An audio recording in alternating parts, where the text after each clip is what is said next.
Die Biologin Marie-Louise Vollbrecht wollte an der HU über ein biologisches Thema reden. Und dann kam der linke, woke Mob von intoleranten Meinungsdiktatoren und jetzt darf sie nicht mehr über Biologisches an der HU reden. Sie ist also sozusagen gecancelt worden. Jetzt ist die also gecancelt und wir wissen ja, canceln, das hört man gleich, das ist ein Fremdwort. Das heißt auf Deutsch eigentlich, ich werde von jeder Zeitung interviewt und in jede Talkshow eingeladen.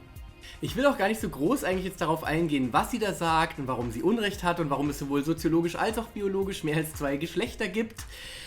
Ich möchte mich eigentlich eher damit beschäftigen, dass Leute wie Marie-Louise Vollbrecht und auch andere Leute wie zum Beispiel Sarah Wagenknecht und so weiter ja immer gerne sowas von sich sagen, in dem Fall auch hier auf ihrem Twitter-Profil ganz eindeutig, dass sie zwar links sind, aber nicht woke. Und das ist für diese Leute offensichtlich eine total rationale Aussage und ich muss auch, glaube ich, zugeben, dass ich Freunde habe, die das Gleiche von sich sagen würden und jetzt eruieren wir doch mal, was an diesem Satz und ob etwas an diesem Satz problematisch ist.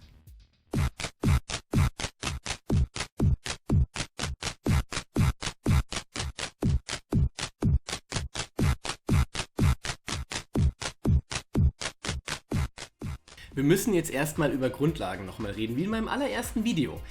Wie ist das denn zum Beispiel, wenn ich sage, ich bin Vegetarier? Darf ich dann nie Fleisch essen? Darf ich einmal im Jahr Fleisch essen? Schwierige Frage, die Leute unterschiedlich beantworten würden. Was nicht schwer ist, ist herauszufinden, wann jemand ganz sicher ein Vegetarier ist, jemand, der gar kein Fleisch isst, und wann jemand ganz sicher kein Vegetarier ist, wenn er sehr oft Fleisch isst, faktisch täglich oder mehrfach täglich. Der nächste Begriff, Christsein. Kann ich zum Beispiel Christ sein und für die Todesstrafe sein? Eigentlich nicht.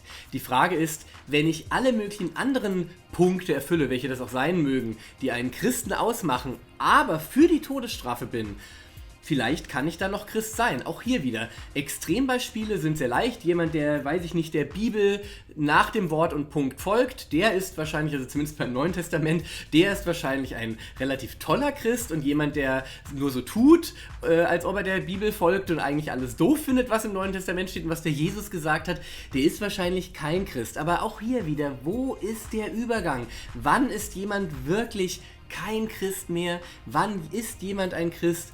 Das ist schwierig festzustellen und auch hier wieder, Extreme sind leicht. Der Grenzübergang ist wahrscheinlich eher eine Glaubensfrage und eine Prioritätenfrage als etwas, was man wissenschaftlich messerscharf akkurat festlegen kann. Und jetzt müssen wir natürlich auch kurz über links oder woke sein reden, über was einen so links macht und was links ist. Habe ich ja in einem anderen Video schon mal besprochen, da könnt ihr gerne nochmal reinschauen. Ihr habt da sicher auch gewisse Ideen drüber. Da geht es um soziale Gerechtigkeit, Bildungsgerechtigkeit, finanzielle Ausgleiche, über Steuer-B- und Entlastungen. Da geht es darum, wie man mit Flüchtlingen umgeht. Da geht es um feministische Fragen und natürlich aber auch um queere Fragen, um die Homo-Ehe, um Transrechte und so weiter. Ja, also und gleichzeitig ist eben ein Teil von diesen Dingen, die ich gerade genannt habe, die typisch links sind, das, was viele Leute woke nennen würden. Witzigerweise würden Leute wie Marie-Louise Vollbrecht natürlich sagen, sie sind zwar nicht woke, aber sie sind Feministinnen. Leute wie ich nennen diese Leute dann TERF, also ein Trans-Exclusionary Radical Feminist. Also wir geben immer noch zu, es sind Feministinnen, aber es sind Feministinnen, die eben Trans-Menschen ausschließen, ganz speziell in diesem Fall Trans-Frauen.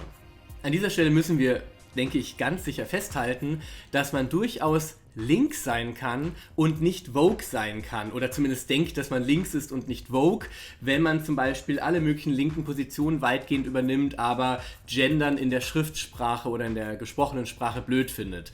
Das finde ich persönlich vielleicht dann nicht so toll. Ich glaube, dass wir da durchaus vielleicht eine Lösung finden könnten, wie wir Gendern für alle Leute funktionabel bekommen in der Schrift- und gesprochenen Sprache.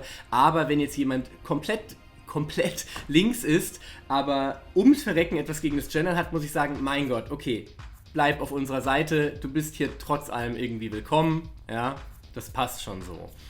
Aber schauen wir uns andere Beispiele an. Wie grün sind Leute wie Boris Palmer? Boris Palmer ist ja vor allem negativ aufgefallen durch seine Position zur Flüchtlingspolitik und da muss man natürlich dann auch wieder die Frage stellen, wie sehr kann man gegen Migration sein oder wie kritisch und wie auch polemisch im Fall von Boris Palmer kann man gegen Migration und Flüchtlinge sein und dabei immer noch ein Grüner sein?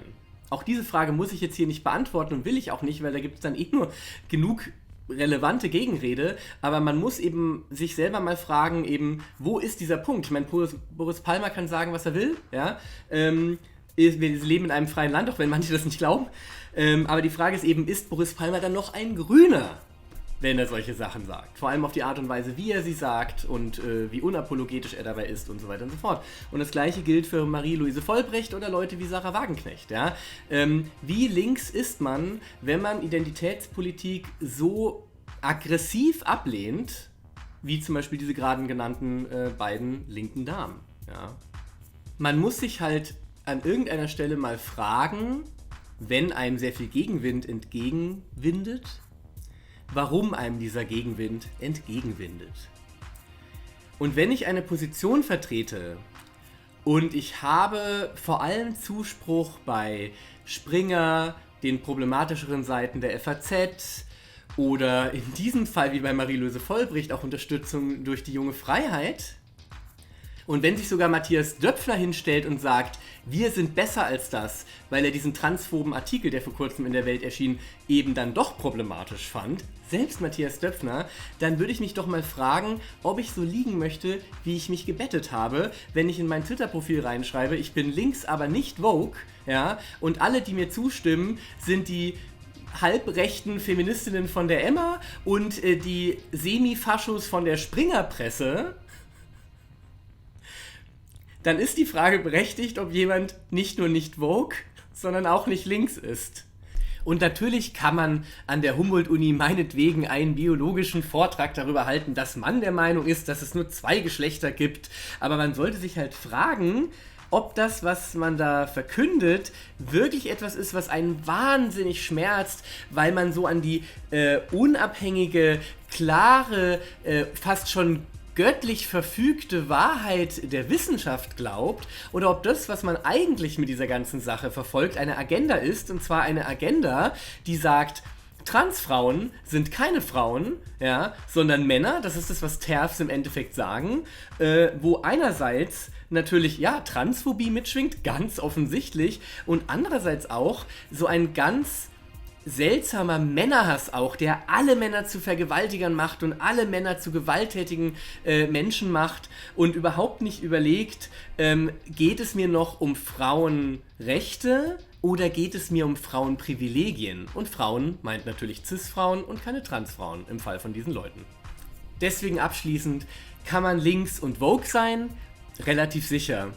Ich habe meine Zweifel, ob Leute wie Marie-Louise Vollbrecht oder Sarah Wagenknecht wirklich links, aber nicht woke sind, weil ich glaube, dass ihnen bestimmte Themen so extrem wichtig sind, dass sie darüber einfach vergessen, was Linkssein im Kern eigentlich sein sollte. Und dazu gehört ganz offensichtlich definitiv in meiner Wahrnehmung, dass man Minderheiten beschützt, dass man sich für Minderheiten einsetzt, und da gehören definitiv Transmenschen mit dazu.